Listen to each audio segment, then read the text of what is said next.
All right, so very big. It did happen at the beginning of this week. I would have loved to have just brought it to you while it was happening, but our Ordinal Yuga Labs NFT collection, right? We spoke about it last week. It hadn't yet launched a collection of 300 NFTs, art NFTs by the Yuga Lab team.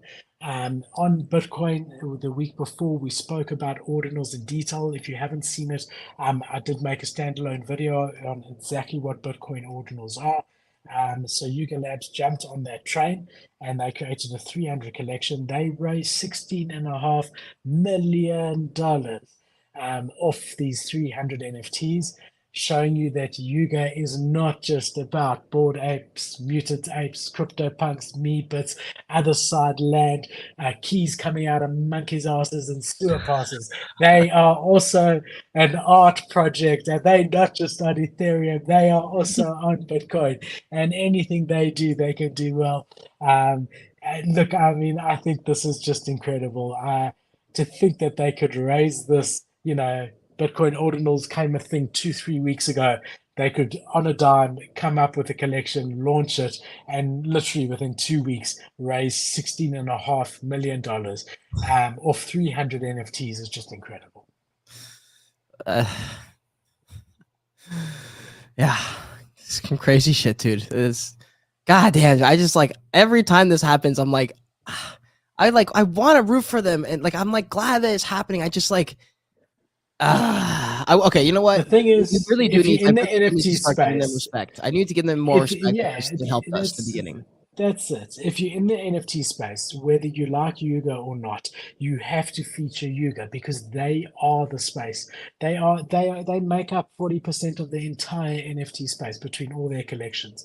So, like them or hate them, you got to put it aside and you got to watch what they're doing. I mean, I said to you when you were like, with this, I said to you, don't fade Yuga, don't fade Yuga. And here you see from 288 NFTs, which is not a lot, Crazy. they raised 16.5 million. The lowest bid to buy one of these was $50,000, which is about 2 Bitcoin.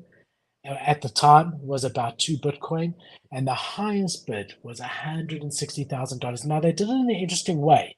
The highest bid got the rarest one, and so on, and the lowest bid got the least rare one, which is really, really also something that, again, they just do things in their own way. I Mhm. haven't seen that before.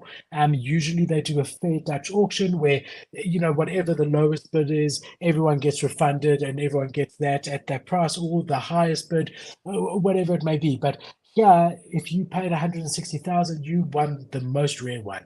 So anyone who paid whatever they paid in between this they basically paid for the rarity of that NFT. But I mean, let's be honest, 288 is a tiny collection.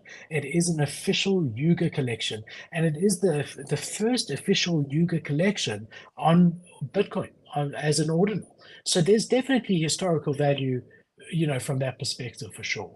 Mhm. Yep. Totally agree. Totally agree there. I think last week I was kind of like, damn, bro, they're just gonna run in every single like anything that pumps, they're just gonna run over there and make up like $5 million. Like, how's that gonna last? But at the same time, now I have a little bit of a different perspective.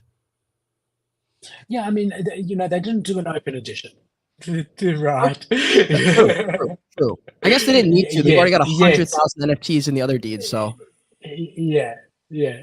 But it is true. I mean, they're a PFP collection. Now they're also a gaming collection. Now with this Bitcoin ordinals thing, they also sort of an art collection, which they always were with CryptoPunks, to be honest. Once they bought CryptoPunks, they became that.